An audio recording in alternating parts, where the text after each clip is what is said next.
President Biden tonight will be the first president to deliver a State of the Union while facing off against a former president who has 4 different criminal indictments. Maybe this has become normalized or routine, but it's not.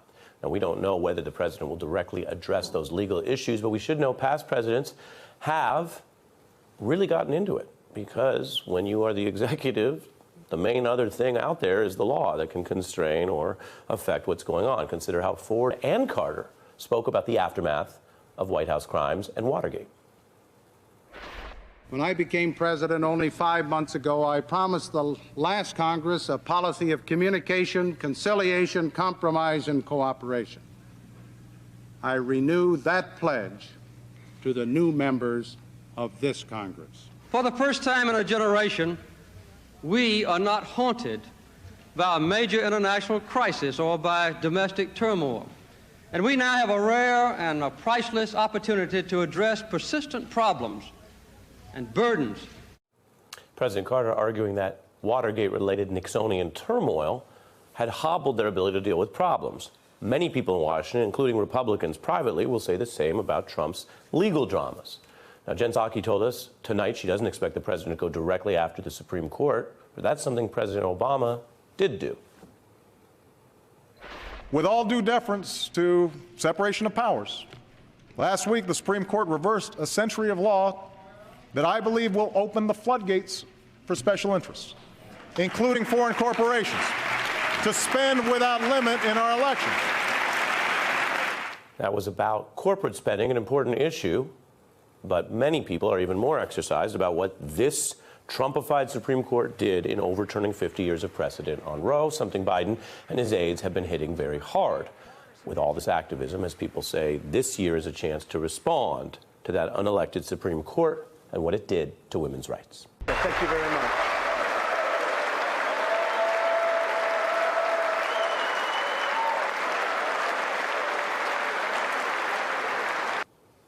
Sometimes it's the things that happen at the speech that you don't hear. A memorable point at the ending where then Speaker Pelosi was ripping up her copy of the president's speech.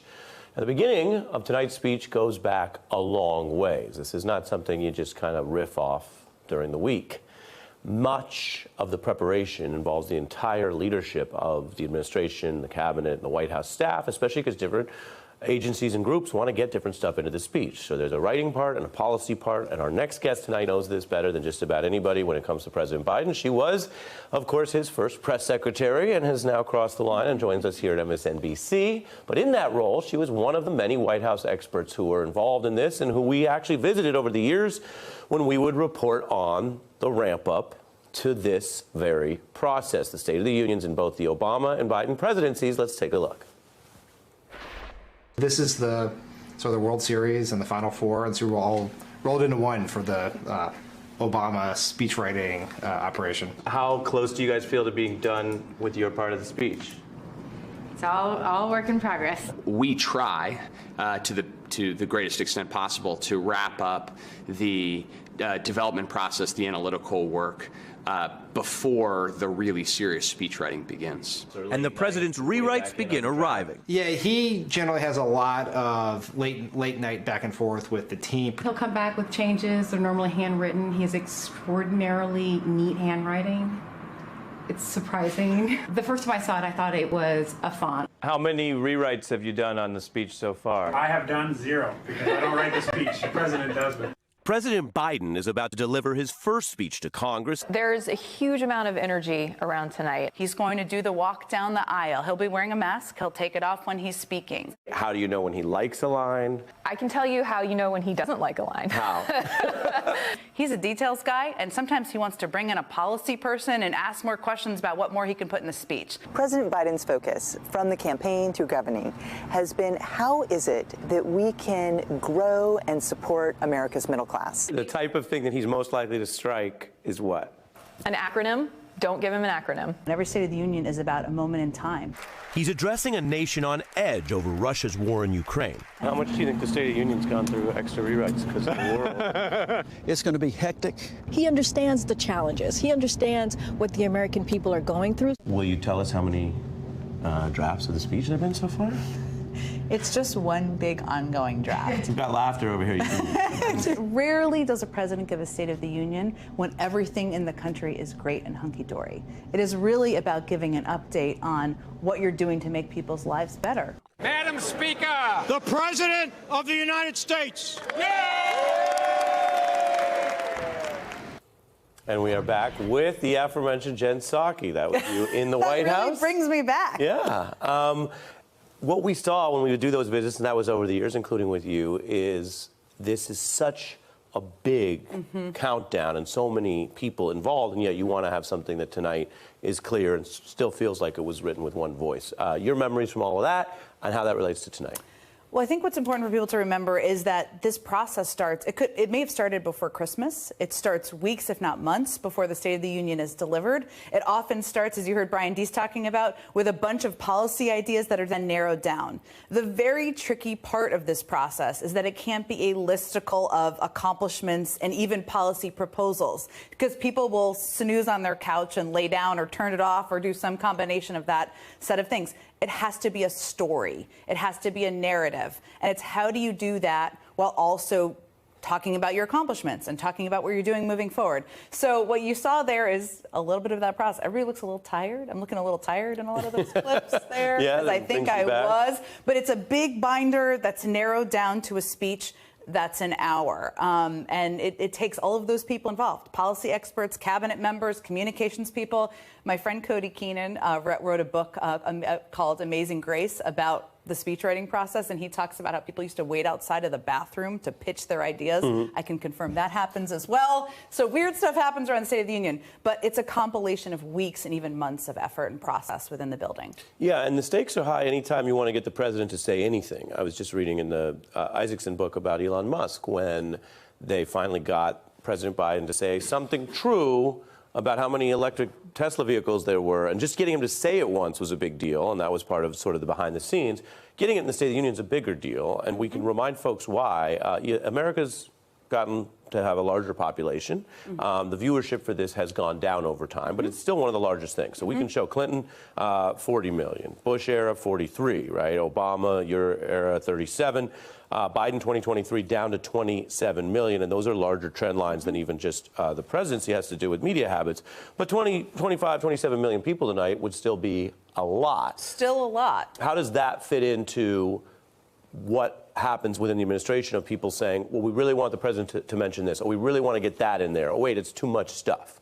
It has to fit into the story. That's the key part. The best speeches are telling a story, they're a narrative. So, look, I think as the president thinks about it, you think about speeches as you think about arcs, right? Act 1, Act 2, Act 3. Act 1 is typically kind of a broad opening that's pulling in all of the audience. So last year, remember, he congratulated Mitch McConnell on being the longest-serving Senate majority leader, or minority leader, Senate leader. Whatever. Whatever he was. He was in the Senate for a very long time. In leadership in the Senate.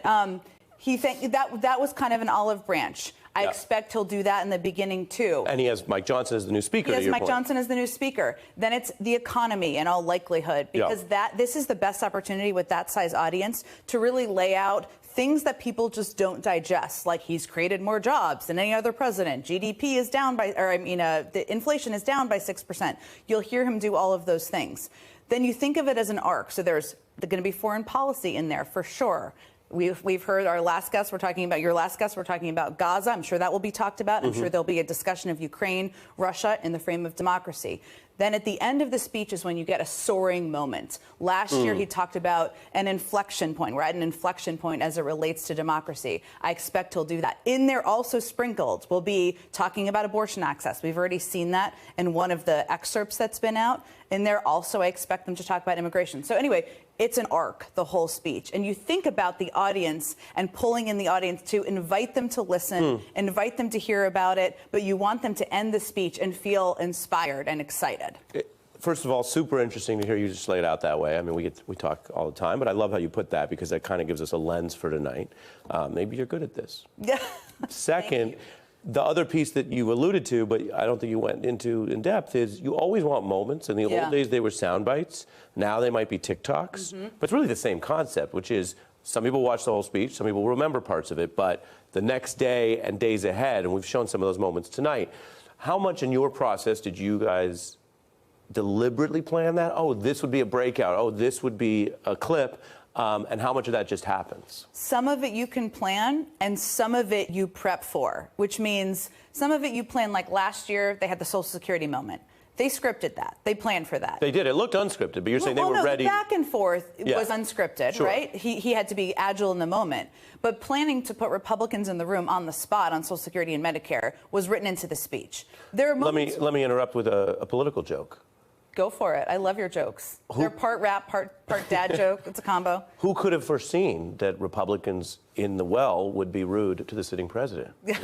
How'd you see that coming? Now it's something they all bet for. Right. They plan for. And so the other piece that you can't exactly plan for, but you can prep for is what are the Marjorie Taylor Greens of the world going to yell about? Yep. Right? Is it immigration? That's probably a good bet. What is the president going to say in response? How does he handle the moment? Does he acknowledge it? Does he have a back and forth? It really depends on what it is. And does he plan for his own back and forths? In my fantasy scripting of this, not writing the State of the Union, obviously, he has a moment on immigration where he calls out Mike Johnson, who's standing right behind him, and basically says, you and I both know there's a bipartisan deal we could have worked together to pass that would have helped address the border. So briefly, they plan for moments too. Briefly, what do we learn about Jen Psaki here? Other people have fantasy football or other fantasies. Your fantasies, First of all, in your mind, are about an immigration policy standoff. Ari, I think it's safe to say people watching right now who love the beat also probably have read past State of the Unions and might also have these fantasy politics moments. And it's not out of the realm. It's not out of the realm. It has higher stakes than fantasy football. I'm running over on time, but my last question to you is about the Supreme Court. We know that the president has these different instincts. One of them is to say, hey, everybody, look what's going on, and this is wrong from Roe on, and we've already seen some excerpts about that. But he has this other instinct, as you know, which is pretty respectful and traditionalist. Do you see him ultimately calling out the Supreme Court in any direct way tonight or not? I think I would be surprised if he did.